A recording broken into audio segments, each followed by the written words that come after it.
तो बुद्धर सर ने मुझसे पूछा है कि डीपीआर क्या होता है और डीपीआर को किस तरह बनाया जाता है। तो आगे बढ़ने से पहले मैं आपको कुछ बेसिक्स क्लियर करवा देना चाहता हूँ। तो अगर हम प्रोजेक्ट मैनेजमेंट के दो फंडामेंटल्स को अगर देखेंगे, सबसे पहला उसमें से वो है शेड्यूलिंग, दूसरा है मॉनिटरिंग। तो अब इसको एक्सप्लेन करने के लिए मैं आपको एक छोटा सा एग्जांपल देना चाहता हूँ। सपोज लेट्स आप किसी कारण बीमार पड़ जाते हो, तो आप क्या करते हो, डॉक्टर के पास जाते हो।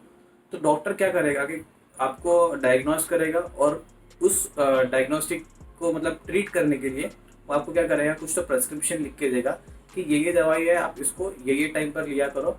और फिर आपको फॉलो अप करने के लिए वापस से वो बुलाएगा।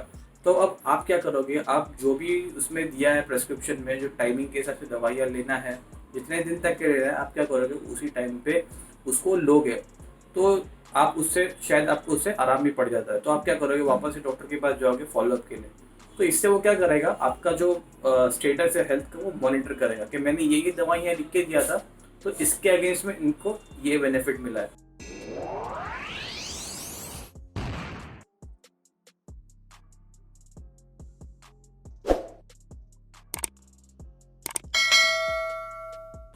तो सेम होता है on a construction project also. और कोई भी प्रोजेक्ट हो सकता है, मैं जस्ट एक एग्जांपल दे रहा हूँ फॉर अ कंस्ट्रक्शन प्रोजेक्ट। तो शेड्यूलिंग में क्या होता है, जब हमारे पास एक प्लान आ जाता है कि मतलब, एक छोटा सा एग्जांपल और देता हूँ मैं आपको। सपोज आपको एक बंगलो बनाना है G+1 का। तो अभी आपके पास एक टाइमलाइन होगा कि मुझे सिर्फ 2 महीनों में इस बंगलो को कंप्लीट करना है। तो 2 महीने में इस बंगलो को कंप्लीट करने के लिए आप क्या करोगे, पूरा एक वर्क ब्रेकडाउन स्ट्रक्चर बनाओगे। उसमें क्या करोगे, आप हर एक एक्टिविटी को डिवाइड कर दोगे कि मैं पहले हफ्ते में ये एक्टिविटी परफॉर्म करूंगा, दूसरे हफ्ते में ये एक्टिविटी परफॉर्म करूंगा। या फिर आप किसी और वे में भी बना सकते हो, जैसे एक महीने में मुझे सिविल वर्क्स पूरा कंप्लीट करना है, उसके बाद में सेकंड मंथ में मुझे पूरा फिनिशिंग वर्क्स कंप्लीट करना है। तो इसमें क्या होगा, जैसे ही आपके पास पूरा प्लान मिल जाता है आपके पास, तो आप क्या करोगे, उसमें से शेड्यूलिंग करोगे हर एक एक्टिविटी की। कि सिविल वर्क्स कंप्लीट करने के लिए मुझे पहले आरसीसी वर्क कंप्लीट करना पड़ेगा, आरसीसी में मुझे पहले फुटिंग करना पड़ेगा, फिर बाद में मुझे ग्रेड स्लैब डालना पड़ेगा, फिर कॉलम कास्ट करना पड़ेंगे। तो उन एक्टिविटी को कौन से डेट में करना है, कौन से डेट को फिनिश करना है, उसमें कितना मैन पावर लगाना है और कितना मटेरियल लगाना है, उसको बोलते हैं शेड्यूलिंग। अब आपने एक बार एक शेड्यूल बना लिया आपने कि डेट वाइज मुझे ये करना है। उसके बाद में क्या करोगे, आप उसको मॉनिटर करोगे।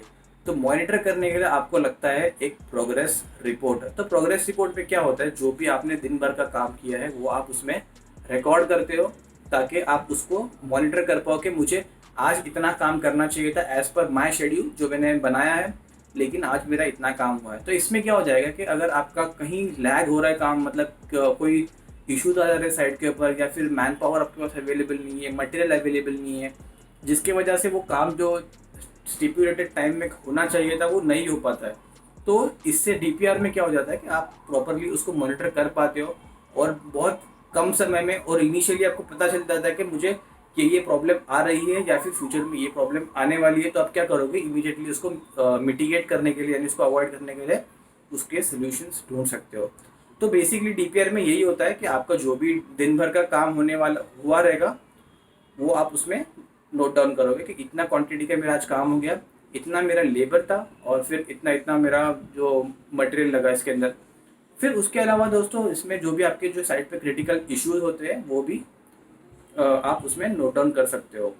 तो अभी मैं आपको दिखाता हूँ इसका फॉर्मेट किस तरह से बनाया जाता है। तो दोस्तों, मैंने आपके सामने ये एक डेली प्रोग्रेस रिपोर्ट का फॉर्मेट खोला हूँ। तो इसके अंदर एक एक सेल और एक एक कॉलम्स का मैं अभी आपको बताता हूँ यूज़ क्या होता है और उसको कैसे फिलअप किया जाता है।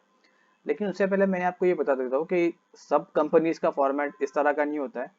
तो मैं जहाँ काम करता हूँ वहाँ पे इस तरह का फॉर्मेट यूज़ होता है। तो आप इसको थोड़ा बहुत चेंज कर सकते हो, लेकिन जो इसका पर्पस होता है, जैसे मैंने आपको बताया, आपको दिन भर की एक्टिविटी को लिस्ट डाउन करना है, और जो भी जो काम हो गया है वो आपको उसमें एंट्री करना होता है, along with labour and material. तो आप अपने वे में कस्टमाइज करके भी इसको बना सकते हैं। फिर भी मैं इसका जो एक सॉफ्ट कॉपी है उसका लिंक मैं ऐड कर दूंगा डिस्क्रिप्शन में, आप वहाँ से जाके उसको डाउनलोड कर सकते हो। तो अभी मैं आपको बताता हूँ इसमें क्या क्या आना चाहिए। सबसे पहले आपका कंपनी का नाम जो भी रहेगा वो आप यहाँ पर लिख सकते हो, या फिर लोगो आप लगा सकते हो कंपनी का। और ऊपर टाइटल में मैंने दे दिया हो कि ये एक डेली प्रोग्रेस रिपोर्ट है। बाद में आता है आपका प्रोजेक्ट नेम। यहाँ पे आपका जो भी प्रोजेक्ट का नाम रहेगा वहाँ पे आप लिख सकते हो, या फिर उसके अलावा अगर एक क्लस्टर है बिल्डिंग का तो आप बिल्डिंग वाइज भी लिख सकते हो कि ये वाली बिल्डिंग का ये रिपोर्ट है, या फिर ये वाले सेक्शन का ये रिपोर्ट है, या सेक्टर का रिपोर्ट है। उसके बाद में प्रोजेक्ट मैनेजर या फिर इंजीनियर का आपको नाम यहाँ पे लिखना है, कि जो इंचार्ज होगा उस जगह का, उसका भी नाम यहाँ पे आपको लिखना पड़ेगा कि इसके अंडर में ये काम हो रहा है। फिर उसके बाद में आपको डेट लिखना है। तो ये डेली प्रोग्रेस रिपोर्ट है, तो उसके हिसाब से आपको डेट डालना यहाँ पे बहुत ज़रूरी है। जो भी दिन का ये रिपोर्ट होगा वो डेट आपको यहाँ पे एंट्री करना है। फिर अभी यहाँ पे आप नीचे देख सकते हो, यहाँ पे बहुत सारे कॉलम्स है। तो पहला कॉलम यहाँ पे मैंने लिखा हो एजेंसी या फिर कंपनी। तो इसके ऊपर बाद में आते हैं, पहले आपको बताता हूँ मैं कि एक्टिविटी डिस्क्रिप्शन में आपको क्या डालना है। तो लेट्स अज्यूम कि मेरा आज काम हो गया, कॉलम कास्ट हो गए, 5 कॉलम कास्ट हो गए। तो मैं यहाँ पे लिख देता हूँ casting of columns on let's say 3rd floor. ठीक है, तो यहाँ पे लोकेशन में आप लिख दो L3 में लिख देता हूँ यहाँ पे। तो L3 पे मेरे 5 कॉलम कास्ट हो गए। तो उसका यूनिट आप लिखोगे किस में आएगा, कास्टिंग हमारी होती है मीटर क्यूब में, तो मीटर क्यूब में लिख देता हूँ। और कंप्लीटेड क्वांटिटी, एक कॉलम की क्वांटिटी अगर मेरी 0.5 एम क्यूब है तो मैं 5 कॉलम के हिसाब से 2.5 एम क्यूब यहाँ पे डाल देता हूँ। तो अभी ये राउंड ऑफ करके 3 दिखा रहा है यहाँ पे, क्योंकि this is not for estimation purpose, ये जस्ट ट्रैकिंग के लिए हम लोग यूज़ करते हैं, इसलिए इसको राउंड ऑफ किया है। तो इसी तरह से और भी कुछ एक्टिविटी रहेगी, जैसे मैं अगर बोलता हूँ कि मेरा ब्लॉक वर्क हो गया, से लेट्स सपोज ग्राउंड फ्लोर पे block work on ground floor, तो वो मैं यहाँ पे इस तरह से लिख सकते हो। जैसे लोकेशन मेरा हो गया ग्राउंड फ्लोर, तो ये होता है स्क्वायर मीटर में, तो मैं मीटर स्क्वायर लिख देता हूँ। और मेरा दिन का काम हो गया लेट्स से 15 स्क्वायर मीटर का काम हो गया, तो मैं वहाँ पे उस तरह से उसको लिख देता हूँ। तो इसके अलावा आप इसको और रिफाइन कर सकते हो सिविल वर्क्स के लिए, फिर एबीपी वर्क्स के लिए, फिनिशिंग वर्क्स के लिए, फसाड वर्क्स के लिए। तो ये पहला जो था यहाँ पे, इसमें आपको सिर्फ और सिर्फ एक्टिविटी क्या हुई और कितनी quantity activity end of the day आपने किया वो इसमें लिखना है। उसके बाद में एजेंसी कंपनी में आपको बता रहा था, उसमें कैसा कर सकते हो आप, अगर सिविल वर्क्स में भी 2 अगर एजेंसी है तो आप 1 के आगे यहाँ पे लिख सकते हो 1, let's suppose let's say Riddhi enterprise. अगर वो Riddhi enterprise casting of columns कर रही है तो वो उसके लिए आप वहाँ पे लिख सकते हो। या फिर दूसरा let's say generic construction company अगर ब्लॉक वर्क कर रही है तो वो सेकंड कॉलम में आप सेकंड रो में उस तरह से लिख सकते हो। उसके बाद नीचे आप देख सकते हो मैंने यहाँ पे एक मेजर इक्विपमेंट का एक सेक्शन बनाया हो। इसके अंदर आप जो भी आपके इक्विपमेंट साइट पर है, जैसे टावर क्रेन है, बार बेंडिंग मशीन है, बार कटिंग मशीन है, या फिर आपका हॉइस्ट है, मेटल हॉइस्ट है, या फिर बिल्डर्स हॉइस्ट है, जो भी आपके जो इक्विपमेंट मेजर इक्विपमेंट है, या फिर जैसे जेसीबी है आपकी, या पाइलिंग रिग है, जो कुछ भी होगा आप यहाँ पे लिख सकते हो। जैसे मेरा यहाँ पे एक टावर क्रेन है तो मैं टावर क्रेन लिख देता हूँ। ठीक है, फिर लोकेशन क्या है, तो मेरी बिल्डिंग का नाम रहेगा, जो भी बिल्डिंग में लगा है टावर क्रेन वो लिख सकता हूँ। क्वांटिटी ये यूनिट्स का नंबर्स में रहेगा, तो मैं लिख देता हूँ बिल्डिंग 4, फिर यूनिट है इसका नंबर्स में और क्वांटिटी है 1। ब्रेक डाउन इफ एनी, तो आप यहाँ पे लिख सकते हो ब्रेक डाउन। फिर आपका जो भी स्टाफ रहेगा वो आप यहाँ पे नोट डाउन कर सकते हो, मतलब आज मेरा इतना इतना स्टाफ आया था, जैसे आज मेरा 2 इंजीनियर आया था तो मैं यहाँ पे लिख दूंगा इंजीनियर, क्वांटिटी में लिख दूंगा वहाँ पे 2, यूनिट में लिख दूंगा नंबर्स। फिर उसके अलावा फिर ये वाला इंपॉर्टेंट पार्ट है वर्कर्स। अब वर्कर्स में आपको पूरा लिखना है यहाँ पे, जितना भी लेबर आपका काम कर रहा है साइट पे। जैसे अगर आपका से कारपेंटर है तो वहाँ पे लिख देता हूँ मैं कारपेंटर्स, कितना क्वांटिटी है नंबर्स में लिख देता हूँ मैं। मेरा आज था 50 कारपेंटर, मैं 50 लिख देता हूँ। और मेरा फिटर अगर था तो मैं फिटर लिख देता हूँ, लेट्स से मेरा 45 फिटर्स थे। उसी तरह से अगर आपका मेसन्स वगैरह जो भी आपका रहेगा वो आप यहाँ पे लिख सकते हो। इसी तरह से जो भी आपके लेबर्स वगैरह होंगे आप यहाँ पर लिख सकते हो। फिर उसके बाद में क्रिटिकल इश्यूज आप यहाँ पे आइडेंटिफाई कर सकते हो कि जो भी इश्यूज हो सकते हैं आपके साइट पे। जैसे लेट्स से आज मेरा कारपेंटर्स काम पर आया नहीं, नो कारपेंटर एट वर्क। मैं आपको बताता हूँ इसका रीजन क्या होता है, आप कैसा, एक एग्जांपल देता हूँ मैं आपको साइट का। फिर लेट्स से मेरा pump is concrete pump not working. तो इसी तरह से जो भी इश्यूज है जिससे आपका मेजर इम्पैक्ट पड़ सकता है आपके टाइमलाइन पे, जैसे सपोज आपका एक डेट होगी कंप्लीशन डेट प्रोजेक्ट की, उसके ऊपर फर्क पड़ता है आपके, तो आपको यहाँ पे नोट डाउन करना बहुत ही जरूरी होता है। तो इसी के अलावा आप नेम वगैरह जो भी है आपका रहेगा वो डाल सकते हो यहाँ पे।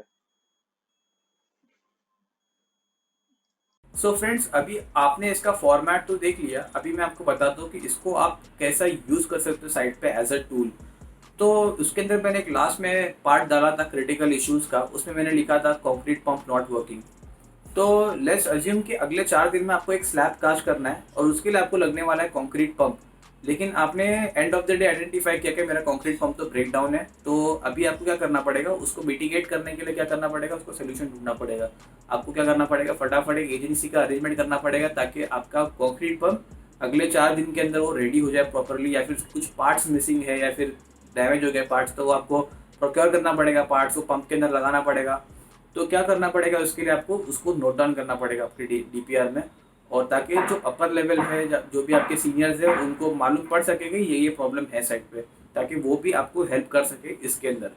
उसके अलावा दोस्तों, उसमें एक क्वांटिटी का कॉलम मैंने ऐड किया था, वो बहुत ही ज़रूरी होता है। बहुत से प्रोजेक्ट इंजीनियर्स जो होते हैं वो उसको नहीं डालते हैं, लेकिन वो बहुत ज़रूरी होता है। तो जैसे कि मैंने आपको बताया कि शेड्यूलिंग में हम क्या करते हैं कि एक्टिविटी लिखते हैं और उसकी डेट लिखते हैं कि इतने दिन में ये हो जाना चाहिए। तो उसको ट्रैक करने के लिए आप क्या कर सकते हो, एक प्रोडक्टिविटी एनालिसिस कर सकते हो। लेट्स अज्यूम आपका 10 मेसन है और वो ब्लॉक वर्क कर रहा है एक फ्लोर का 5 दिन के अंदर।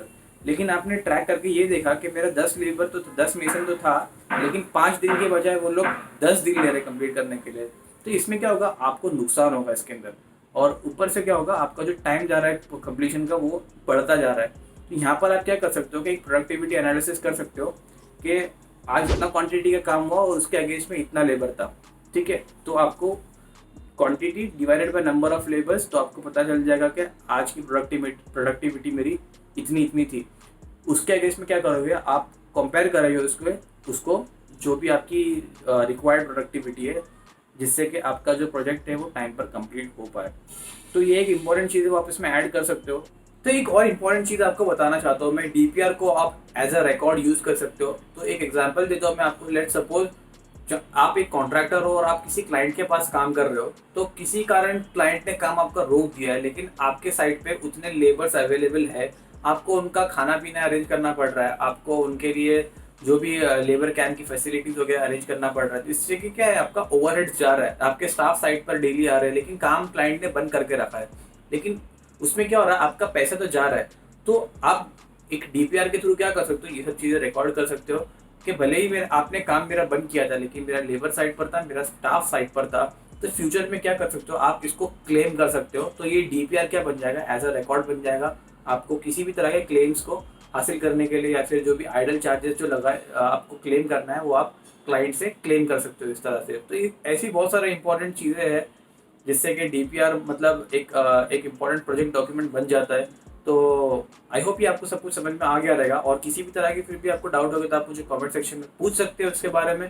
एंड वीडियो अच्छा लगा हो तो वीडियो को लाइक कर देना और मेरे चैनल को सब्सक्राइब कर देना। और तब तक के लिए मुलाकात होगी फिर अगले वीडियो में।